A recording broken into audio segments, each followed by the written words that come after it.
అండి, నమస్తే అందరికీ. వెల్కమ్ టు మన ఛానల్. పెళ్లి తర్వాత ఇంట్లో ఆడపడుచులకు ఒడి బియ్యం పోస్తారు. ఇప్పుడైతే మా మేనత్తకి పోస్తున్నారు. మా అమ్మాయిలు వచ్చింటే వాళ్ళకి ఇంట్లో ఎవరికైనా పోస్తుంది. ఇప్పుడు ఇంకెవరు పోసుకునే వాళ్ళు ఎవరు లేరని మా నాన్న చెల్లెలు ఉంటుంది కదా, తనకు ఒడి బియ్యం పోస్తున్నారు. ఇప్పుడు ఎట్లా చేస్తారో చూపిస్తాం. పెళ్ళి అయ్యి రాత్రి ఇంటికి వచ్చినాం కదా, ఇంటికి వచ్చిన తర్వాత సత్యనారాయణ వ్రతం చేస్తున్నారండి. ప్రతి పెళ్ళిలో పెళ్ళి అయిన తర్వాత అత్తగారింటికి వచ్చిన తర్వాత ఫస్ట్ సత్యనారాయణ వ్రతం చేస్తారు.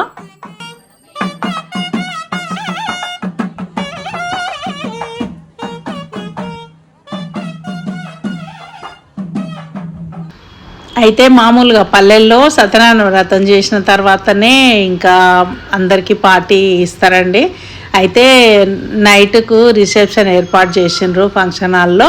అందుకే ఎక్కువ మందిని పిలవలేదు, దగ్గర వాళ్ళు మాత్రమే ఉన్నాము. మేమందరం మా మేనత్తలు, మా చుట్టాల దగ్గర చుట్టాల వరకే ఉన్నాం అన్నట్టు. అక్కడ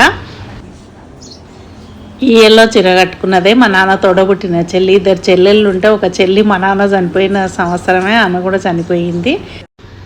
తను వచ్చేసి మా మేనత్త కూతురు, మా చిన్నత్తమ్మ కూతురు. అయితే మా కజిన్స్లో అందరికంటే నేనే ఏజ్ ఎక్కువ అన్నట్టు. కాకపోతే అందరం సరదాగా ఉంటాము. లోపల పూజ అవుతుంది. నేనైతే ఇంకా వచ్చిన వాళ్ళను ఇట్లా చిన్నగా క్లిప్పింగ్ తీసుకుంటా ఇట్లా మధ్య మధ్యన లోపలికి వెళ్ళి చూసి వస్తున్నా. వచ్చిన చుట్టాలందరూ పందిట్లో కూర్చున్నారు. పల్లెటూర్లలో వాకిన్లు పెద్ద పెద్దగా ఉంటాయి కదా, ఇంకా పందిరి ఆకంతా రాలిపోతుంది కానీ చాలా చల్లగా ఉంటుంది పందిట్లో కూర్చుంటే. ఆకు వెనకటికి ఇంకా ఎక్కువ వేసేవాళ్ళు.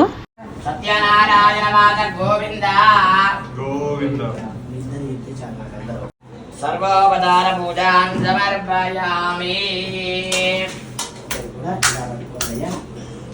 చెప్పండి. ఇదం ఫలం మయాదేవ స్థాపితం పురతః తవ తేన మే సఫల వాప్తిః భవేత్ జన్మని జన్మని.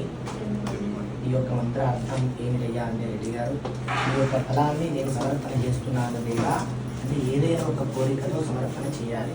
ఆ కోరిక తీరిన వెంబడే అక్కడ మీ యొక్క వ్రతాన్ని వెంబడే నేను చేస్తానయ్యా అని నమస్కారం చేసుకున్నట్టు. కాబట్టి ఏదైనా ఒక కోరిక దృఢముగా సంకల్పం చేసుకుని ఆ యొక్క ఫలాన్ని లోపలికి పెట్టుకుంటున్నారు.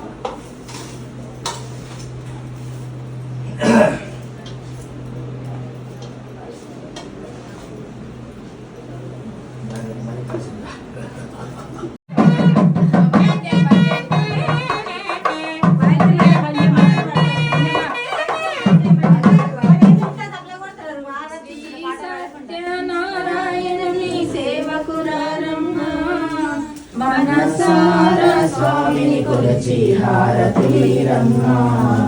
శ్రీ సత్యనారాయణుని సేవకురారమ్మా. మనసారా స్వామిని కొలచి హారతిరమ్మా. వారికి నోచిన ఫలము, చూసిన వారికి చూసిన ఫలము. శ్రీ సత్యనారాయణుని సేవకురారమ్మా. మనసారా స్వామిని కొలచి హారతిరమ్మా. స్వామిని పూజించే చేతులలా ఆ మూర్తిని దర్శించే కన్నులనా. తన కథ వింటే ఎవరికైనా జన్మ ధరించునట. శ్రీ సత్యనారాయణుని సేవకురారమ్మా.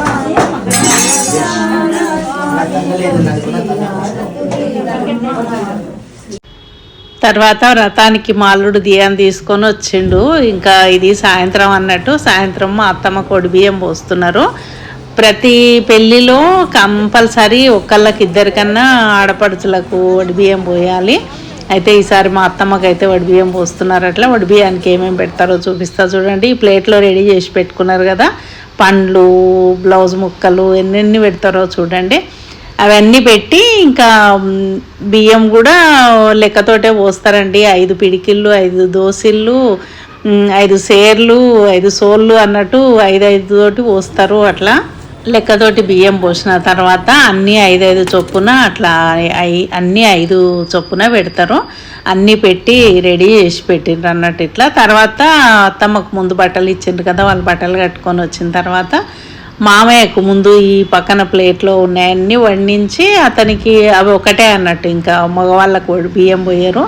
కొంతమంది దాంట్లో వాళ్ళకు కూడా కొన్ని బియ్యం పోస్తారు, కానీ మేమైతే అట్లా మా దగ్గర అయితే బియ్యం పోయారు. ఇంకా అవన్నీ కూడా ఒళ్ళో పెట్టేసి ఆ టవల్లో కట్టి మూట కట్టేస్తారు అన్నట్టు.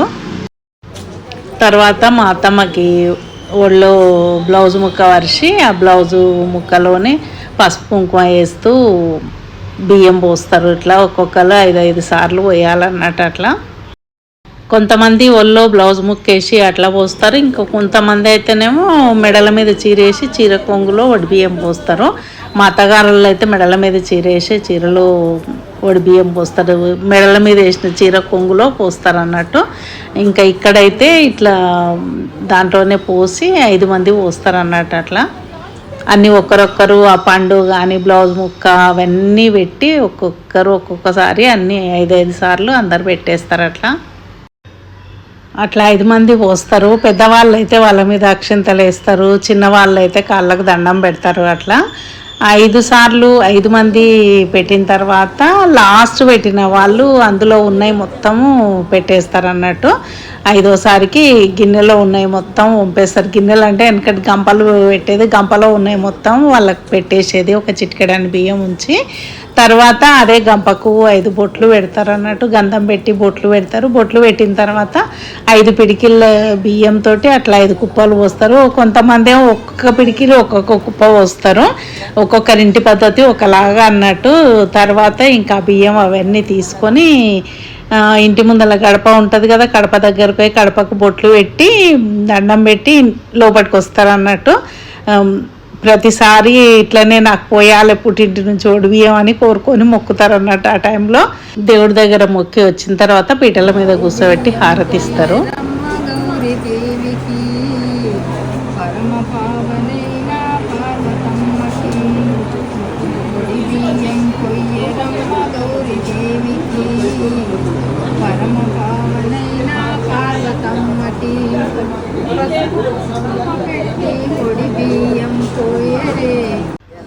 అట్లా హారతి ఇచ్చిన తర్వాత ఇంకా టీలు కాఫీలు ఏమన్నా తాగే వాళ్ళు ఉంటే తాగి ఇంకా వాళ్ళు కర్నూలుకి వెళ్ళాలి. మా దగ్గర నుంచి 2-3 గంటల ప్రయాణం ఊరికి వెళ్ళడానికని ఇంకా వెళ్ళిపోతున్నారు.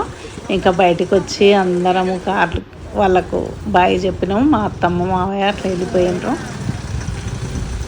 చూసిండ్రు కదా, ఇట్లా ఉంటుంది మా తెలంగాణలో పద్ధతి. ఎంతమంది ఇట్లా చేస్తారో చెప్పండి, కామెంట్ ప్లీజ్.